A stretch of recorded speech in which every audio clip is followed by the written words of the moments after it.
Hi, this is Jason Anderson, founder of Pre-Veteran, and welcome back to our Pre-Veteran YouTube channel. This week, we're going to be talking about something very important, and it might be different than what you've heard before, but it's talking about how networking can help or hurt you in military transition. Before we get started, make sure you subscribe to the YouTube channel and also follow us on our company LinkedIn page. Okay, let's get started. To get started, let's talk about military transition and fully acknowledge that this is a very challenging and difficult part in any one of your lives if you are going through a military transition right now. So with so many unknowns in your head, it's completely logical that you're going to look elsewhere for answers and other people to help you as you think through things. And more than likely, you're going to end up on a social media channel, whether that's Facebook or LinkedIn, and you're going to have veteran advocates and other veterans who have been there and done that, advocating for the following: network, and when you're done with networking, network some more. You probably heard that almost to where it's comical, and to one aspect of that, it actually obviously makes sense. Other people have been there and done that. You could learn from them and perhaps create your own journey based on some of the lessons learned you get from networking. Yes, that's one side of it, but there's also another side of it. So where others could get you information that could be helpful, that's obviously going to help you, but let me tell you about how it can hurt you if it's not done properly.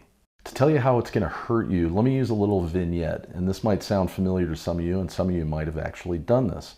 So let's say you weren't sure what to do and you had heard from other people that LinkedIn is the platform you need to do to network with. So you create up a profile, and then what you do is you listen to the others that say, hey, go and look for a company of interest, and then within that company of interest, see if you can find someone who's actually a veteran, and then you could talk to them from a common background standpoint.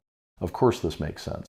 So what do you do for this vignette? You go to LinkedIn, you start typing in a company name, you start finding people that could be veterans within that company.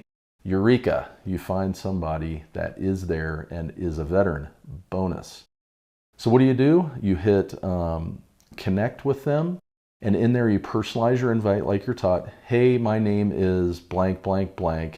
I'm transitioning from the military really soon. I'd like to learn a little bit more about your company and the jobs that are available. Can you help me? ?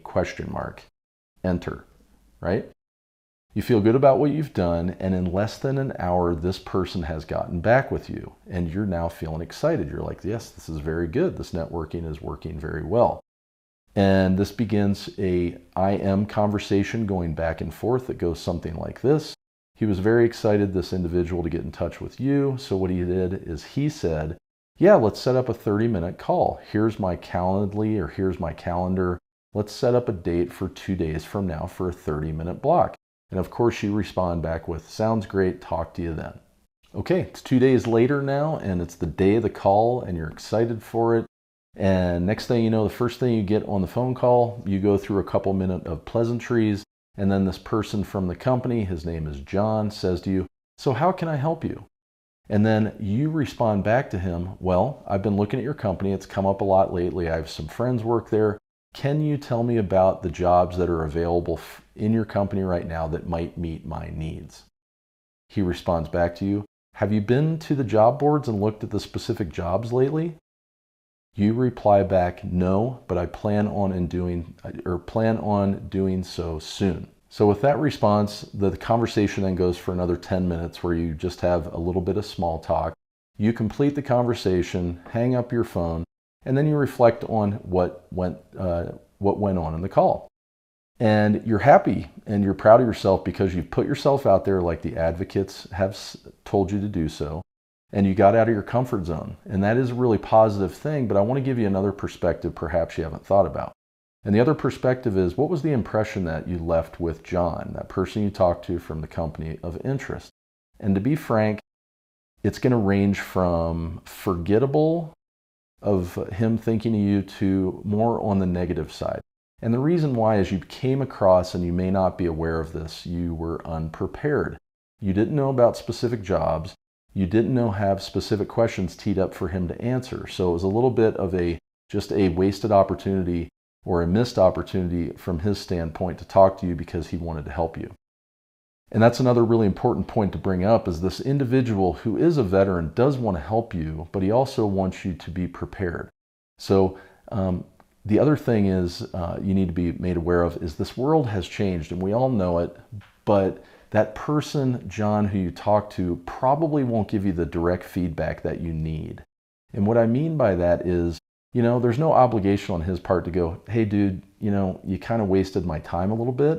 But it's important for you to know that, because if someone doesn't tell you, what you're going to do is take away from that call that everything went positive and you put yourself out there, which again is very positive and good.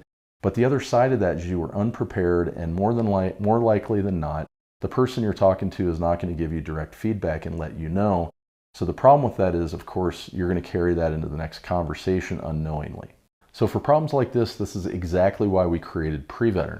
We know that networking is very important, but it has to be done the right way. It has to be done with clarity, purpose, and with very specific questions.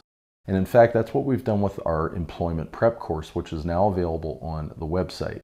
All the things you need to know, from what a company's wants and desires are to how to reach out to that network, is baked into the course and ready for you. So if you want more information on that, go to our courses page of our website, and it'll also be linked in the comments below. Okay, that's the end of the video. We hope you enjoyed it. If you'd like more information on Preveteran in general, please visit our website, or again, please visit our company page on LinkedIn, where content is changing all the time. We think you'll enjoy it. So we'll see you next week with our new video.